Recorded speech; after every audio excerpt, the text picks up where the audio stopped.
I'm on my office wheelie chair, so I'm gonna just keep sliding around the place. Where am I gonna put this? Okay, I'm gonna be honest with you guys. Well, I should say hi. Hi.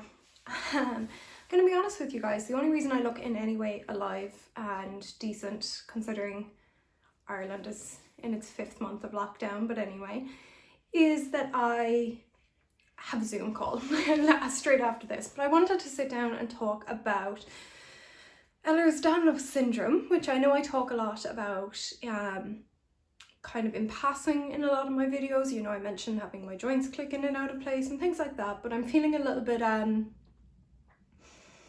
demoralized. I'm not sure if that's the word. I think that might be a bit dramatic. Well, maybe it's not actually. I just feel a little bit demoralized about the whole situation. For anyone who doesn't know, welcome to my channel. This is going to be a really free-flowing video as usual. I don't have a plan. But my name is Jen. I'm 26 and I have Elhers Danlos syndrome, hypermobility type, or type 3. I'm pretty sure it's type 3.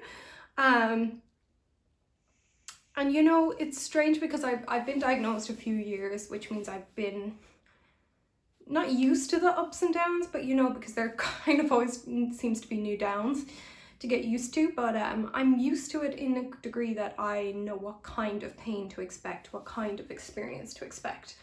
But lately I just felt very disillusioned about my life and my future with Elhers Danlos syndrome, and I just thought it was better to talk it out rather than sit with it, because I know it's a really transient feeling.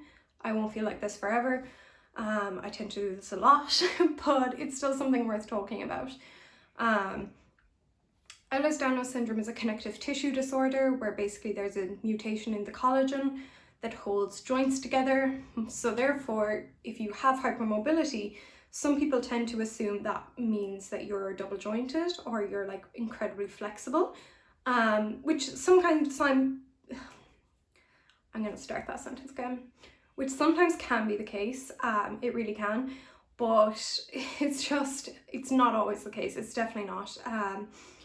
Yeah, so it's more, I guess, of a case that your joints partially dislocate or fully dislocate regularly. So partial dislocation is called subluxation, or at least that's how I say it. Nobody's ever taught me how to say it. I personally know that I'm incredibly lucky when it comes to my EDS. You know, there's throughout the different types of EDS, of which there's so many, like cardiovascular, there's so many different types of EDS that could affect you, that have incredibly, you know, terrible symptoms really, and painful symptoms. And in a way, I think I have the best outcome because my joints don't regularly fully dislocate. They tend to just move a bit too fluidly in the socket, and that can be kind of painful. Like for example, this morning, usually in my sleep I move a lot. I've always moved a lot in my sleep, but I do tend to move a lot as usual. But sometimes when I'm exhausted and I go to bed, I tend to sleep on one side completely for the whole night, which usually isn't good for my joints because things get stiff.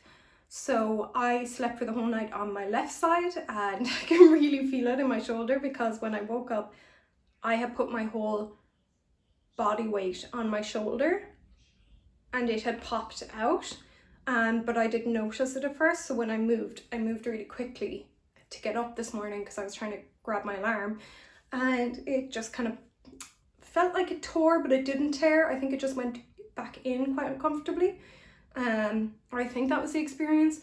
But at the same time, there's so many worse versions of that kind of dislocation or subluxation out there. So in a lot of ways, I do want to say I'm lucky. I know I'm lucky. I really, trust me, I really, really do. Yeah, I do know it. But it's just something that's been getting me down considerably lately.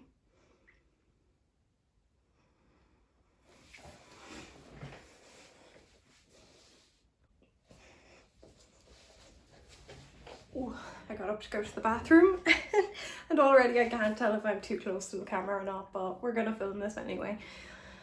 Nobody comes here for professionalism, but yeah, so something I wanted to talk about, I guess. I suppose when I'm feeling a bit low regarding my chronic illness, you know, because I do also have POTS syndrome, and as a kind of knock-on effect of that, and I have after effects of having COVID last year, and there's a lot going on, and it's a lot happening, and it's fine, it's manageable, but some days it doesn't feel fine and it doesn't feel manageable. And sometimes to cope with that, I do tend to go on, you know, chronic illness blogs on Tumblr. I still use Tumblr. On Instagram, the Explore page, you know, things like that, just to see what other people are doing, kind of the funny memes people make, because sometimes the memes talking about your own pain can be just so funny and exactly what you need to hear. But if somebody else in my real life said it to me like that, I would be asking them to please disappear. So yeah, something I want to talk about, I guess, is the long-term effects of living with a chronic illness, I suppose, and the psychological impact of that. I'm also just spitballing here. It's not like I have any qualifications to talk about this. It's just from my personal experience. I'm really aware I've only been diagnosed for about 4 years, which is such a short time in the grand scheme of hopefully what will be a long life. But I really, really do think it's quite damaging to have the whole experience of your life brought down to highs and lows of something that you cannot control. And every kind of time in which you talk about the future, like for example, anytime I talk about wanting children in the future, or, you know, jobs I would love to have, career moves I'd like to make, it's always with the backdrop of, will I be physically able for that? Whether I'm asking that question or the people around me are asking that question. And sometimes it hurts more when it's the people around me, to be honest, because it's kind of like being reminded of your own limits, but they're not limits I've set, they're limits somebody else has told me about and told me to have. And it's just something I wanted to put out there to talk about, to basically see, does anybody else have that experience where they find as the longer they're living with chronic illness? I mean, I say I've been diagnosed 4 years. I have been going on 10 years of having symptoms and experiencing this kind of pain. So I know it's not just the 4-year journey, you know, and then there's so many things in childhood and adolescence that I didn't relate to chronic illness at the time that would have been helpful to know. So I know it has been a relatively, you know, a decade already of this. I wonder if anybody, you know, can say that they've been experiencing something similar for longer or maybe a shorter time, and they've found that the long-term effects of, I suppose, the pure bleakness of looking at your future on the bad days, you know, because on the bad days we're going to look at our futures as if we don't have any, as if they're crap. Our outcomes are terrible, our chances are terrible, our energy levels are always going to be low, we're always going to be in their worst flare, you know. Or what happens if we try to do something and then we have a flare on top of it, you know. Whereas on the good days you can be like, I can do this anyway. But sometimes you have quite a few bad days before you get another good day. And I want to know if anybody else has experienced this kind of long-term effect of staring at their life with a bleak outlook and how that's affecting them. Because sometimes I think between each flare now, I'm kind of finding it harder, I think, to bounce back to the more positive, upbeat, keep going, you know, you've got goals, ambitions. After each flare, I'm almost like, again, I wonder how long I'll get this time. Without, you know, obviously I'm not going into details of the flares because, you know, it might not be interesting. But they're multi-system flares that can be incredibly painful and degrading, really. And I, like many people with chronic illness, try to work through it and try to see friends through it and study through it and maintain a life and keep smiling and pretending we're fine, you know, and those kind of things. So I wanted to put that out there and see if anybody else has kind of had that experience or just that thought. You know, it doesn't have to be an experience. It would just be interesting just for myself to know. Something else I really wanted to look at today is I ordered a massive box. I have a box here. I'm not just like grabbing something out of sight, but I have a massive box here of joint supports, and I wanted to unbox some of them because I haven't had a chance to go through them yet. They only came in like 2 days ago, and I haven't had a chance to go through them yet. So I want to look at them and see how effective I think they might be. Some I think are going to be too loose, are just not tight enough, but then the ones that are going to be tight I think will actually get rid of all of my blood supply.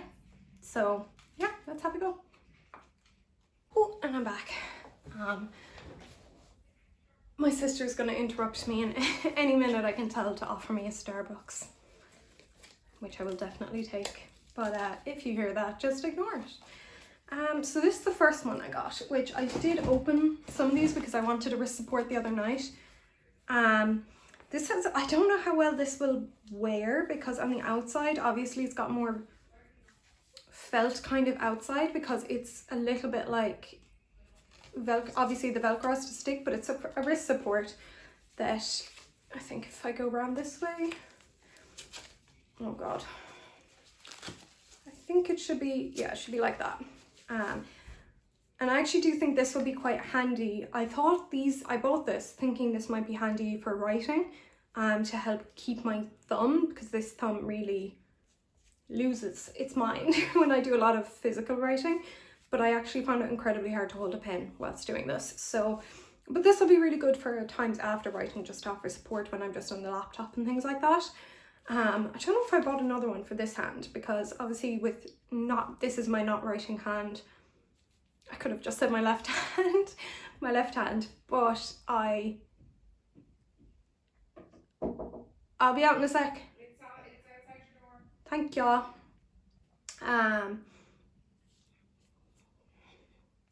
That was my sister. Anyway, but I think I didn't buy a matcher for this hand. This hand gets strained sometimes, but usually after exercise or yoga when I've not appropriately used my wrist. So this is one. We'll see how this goes. I think this is also going to be grossly warm, but the one thing about it being open like this is I think you can wash it pretty easily. So I'm going to just throw that on the ground. Oh, so this is a support I got for my knee. I already opened this, and because I did a workout yesterday and I did some lunges, and I can do lunges if I really support my knee, but I must have done it too fast, and I felt kind of my right knee pop, and it was fine when I stood up, it clicked back in, but it still felt quite strained. So I thought, okay, I'll stop myself from doing too much movement with it there by putting on a knee brace. Well, I got this. It's meant to be like an open knee thing, but dear Lord, like when I tell you I could not get this on my knee without cutting off all of the oxygen to my leg, not a hope. This is built for a child. So that's a no. And that's the only thing I got for my knee. So I wanted, these are all the Mueller brand. But for sports, they're made for sports, and I know they're not super professional ones, but thought they might tide me over until I got fitted for some. But yeah, this one isn't gonna work. I asked my sister to try it on just in case. I was like being stupid, even though it obviously has a wider opening to like use and things, and she also nearly turned her leg black from the lack of blood. So that's a no, but I'll look again. I might return it. I might just give it to like my smaller cousin or something. What else did I get? Oh yeah, I got this. This is technically, what is this? A thumb stabilizer and an adjustable splint for your thumb. This was advertised for carpal tunnel, which obviously I love that because everything to do with typing and writing is exhausting for my hand, and this kind of, let's just ignore that. But yeah, this kind of adjustable splint is really good. But what I did hate, I hate the color of this. I hate this like skin color, but only for white people look. Because it just looks like you're going to know when that gets dirty. It's gross. But I think the idea is that you take this, which is looped around the thumb, and you can splint it upward. I'm not sure, but I think this definitely does feel so much more supported. So I think this will be really handy on the really bad days, which definitely does happen sometimes if I've been driving a lot. I'm kind of holding the steering wheel. Really, I tend to be really tense when I'm driving, and that really helps. So I think that actually was a good purchase. I just wish it was another color, and yeah, I don't know what actually this feels like there's something like wood inside it or something. It's probably plastic, but I'm not gonna bend it. But that is another one of those I got. Oh god, I haven't opened this.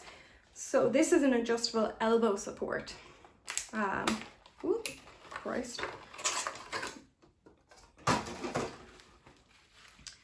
How does this go? So my elbows, I suppose not surprisingly, it's also my writing hand that my elbows tend to be really, I struggle with. But what am I doing with this? Oh my god. Oh, I get it. So you wrap it around, and I need somebody else to do this for me to get it tight enough. But sometimes when I've been writing too much, or like that driving, or anything, to be honest, sometimes literally just sleeping on this arm, I need to twist it around and crack it into place, but then that leaves it really feeling quite tender. So I realize I don't notice how tender it is, and I really don't take enough care of it, so I tend to hit it off things. So if I wore something like this, even if it didn't help too much, it would be a reminder. So like if you look at my elbow, and this arm is fine, but my other one is all bruises. Like I don't know, I'm just generally clumsy. So let's see what we have then. Oh, this is an all-purpose wrap, which I actually really wanted one of these, because once again for my wrist, because as you can, well, maybe you could use it elsewhere, I'm not particularly sure. Okay, yeah, you can use it on your ankles as well. So, but it's the idea that it's kind of a multi-purpose wrap, and you can just kind of wrap it around your wrist. But the idea, I think, is that you can keep it as loose as you want, and maybe put a heat pack or a cold pack under it and strap it in, which I actually think is a very good idea, and I think that would be really useful for my ankle. I say ankle when if one is gone, the other is gone.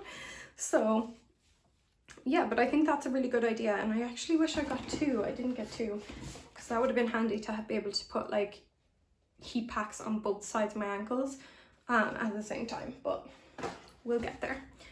Another one, this is another thing for my wrist.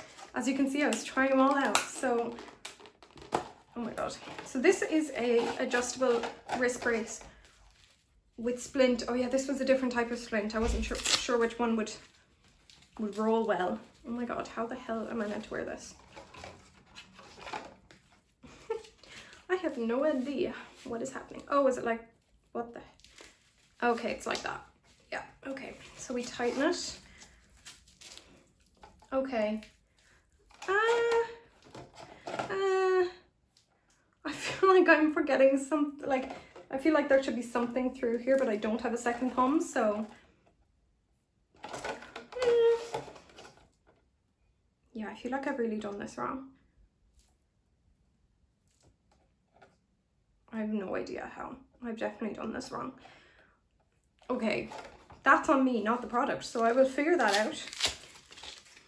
But this looks a lot more, I don't know, matrixy. Oh, you can open it up here. Okay, maybe that makes sense. Looks like a little jacket for like a tiny, tiny dog or a hamster or guinea pig. I'm gonna put that down for now. Then I got two of these. This is just your basic elastic ankle support, because the ones I had were so old that the elastic had gone off them. I hate how tight these are at first when you first get them, even though like obviously the tight pressure is really important, but they're basically really tight ankle supports that are compression, I guess. The idea is compression. And I just got two of those. Those are the kind of basic ones that I feel like people have in their houses anyway, you know. But I got two of those, so, because even sometimes it can be handy if I know I'm going on a walk, you know, or something with my friends or anything like that. I can kind of wear them just under my socks and have some stability and support there. What else did I get? Oh, dear, yeah. Oh yeah, I got 2 of these as well. This is a more intense ankle support. Oh my god, can I open this? Yes, I can. Once again, I look at this and I'm like, what contraption is this? I have no idea. Okay, I see. Yeah, okay. So I suppose it would go through the foot like that, and you would wrap that around it to tighten it, or go around the other way. But this is just a more supported one that isn't based on compression and is more adjustable for your ankle and for your kind of lower shin, I guess, because it goes up a bit higher. And I thought this might be a good idea for the times when I've already kind of messed up my ankles and need something more intense. So I got 2 of those as well. They weren't that expensive, which, I mean, we'll see. Last thing I got, good old Kinesiology Tape. I hope that's how you say Kinesiology Tape, but I love some Kinesiology Tape. It's so handy, it's so good, but I was using it, to be honest, for literally everything, when in reality, you know, I should have been using supports, braces, finger splints and things like that for a lot longer. But so I just got some plain black because I actually have a load of purple, and purple doesn't always go. So I did get some of this. So this will just be good to tide me over, and it's handy to just put in your bag and pack, like if you're going somewhere. You can just tape up your hands and things like that.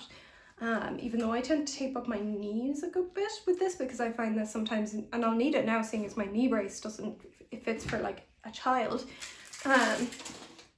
But yeah, so that's kind of all I got, and that's just my little chat on EDS. I just wanted to talk it out and see where everyone was at. And you know, I'm probably talking into the void here, and that's completely fine, but sometimes it's just good for me to talk, to be honest. Yeah, and I hope you're well, and thank you so much for watching. Like, subscribe, all of that kind of thing, and oh Jesus, and I'll see you soon. Thanks.